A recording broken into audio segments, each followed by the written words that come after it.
Man, I could not wait to jump into the NFL and its owners and its hypocrisy.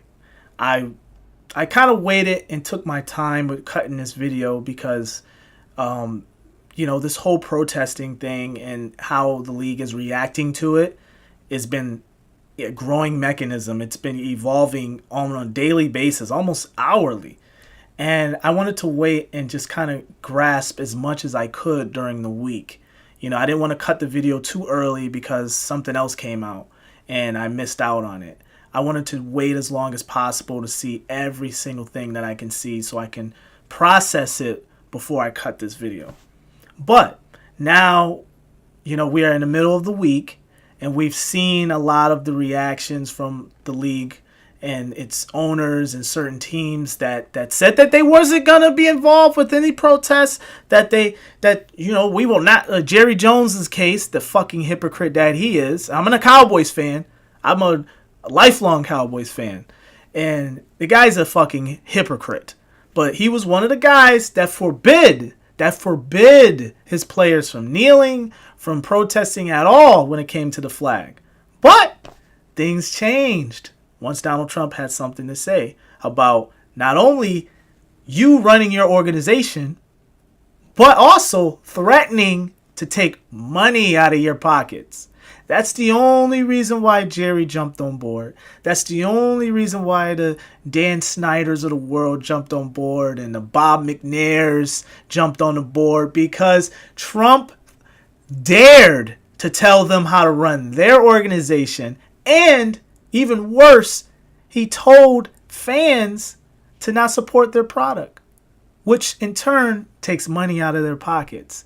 That's the only thing these owners care about. They only care about money. They don't give a damn about our cause. They don't give a damn about the players' cause. Please. Or as Ocho Cinco would say, child, please. The sad reality of this gesture, this fake-ass gesture by the NFL, league, and its owners, it's gonna dupe a bunch of players. They're gonna think, oh well, the owners are on our side. Look, they're protesting with us. They're taking a fake knee on the floor and they're doing all the photo ops and all these other things. And Roger Goodell is speaking out now. And look, make no mistake about it. Like I said, the league gives shit less about the players. They care about monetizing and making as many dollars as they can.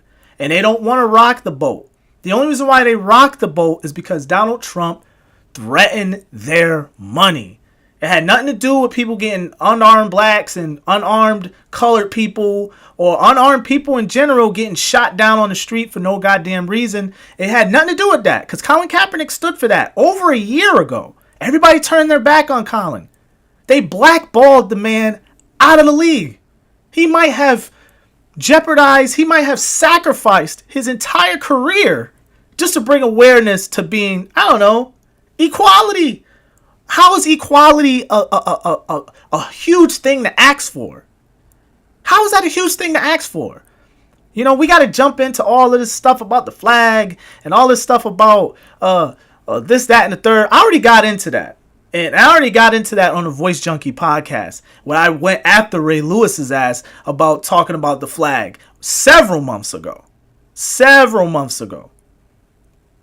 And now look what Ray Lewis is now. I was right on Ray Lewis back then in his stance against what's happening right now. I was right about him then. I was ahead of the boat. Now everybody's starting to come to the light and see what Ray Lewis is about. I know I jumped subjects here, but Ray Lewis is just an example of the league's mentality, because he represents the league. He represents that owner down there in Baltimore, Maryland. He represents their perspective.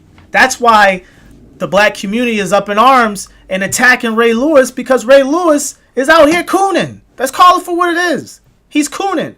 He's flipping. He don't know where he wants to go. Whatever the color of the sky is, whatever the weather is, he's going to turn that way. That's just what he is. And I called it way back then. But the Ray Lewis's of the world, the Jerry Jones of the world, the Bob McNairs of the world, the Daniel Snyders of the world, they are undercover snakes. They are just those who like to ride waves. And we have to keep the momentum going. We have to keep it going. We have to keep the message out there. That's what makes this whole thing successful, by carrying on the message. We don't have to protest by not watching the games. How does that help? How does that? That's another thing that I wanted to lead to about the 70% African American in the football league. It's 70% of African Americans who play in the league. It's a black-driven league. So let's say, for example, you stop watching football. How does that help anything? So let's say if it works, the ratings go a little lower, advertisers begin to pull out, the league starts to lose money. Guess what? If the league loses money, guess who else loses money? The owners. And if the owners is losing money, guess who else starts to lose money? The players. And 70% of the league is black. So do you want to take money out of the pockets of those black players? I don't think you do. And most people who stand for this cause, I think they don't want that either. So I don't see the productivity in it. I understand it.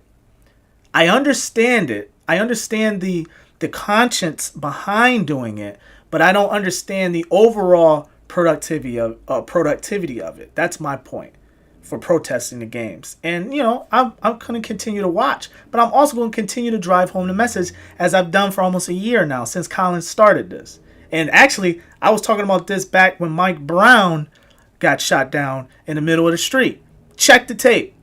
Check Chuck West Corner on the page. Check it. I was on it then. So, hey, the message has to get put out there. That's what's important. Don't worry about not watching the goddamn games. That's not going to do a goddamn thing. What's going to help is driving home the message. Keep the volume up until their ears begin to bleed and they begin to listen and everybody starts to change and start being open to, I don't know, something crazy as fucking equality in America in 2017.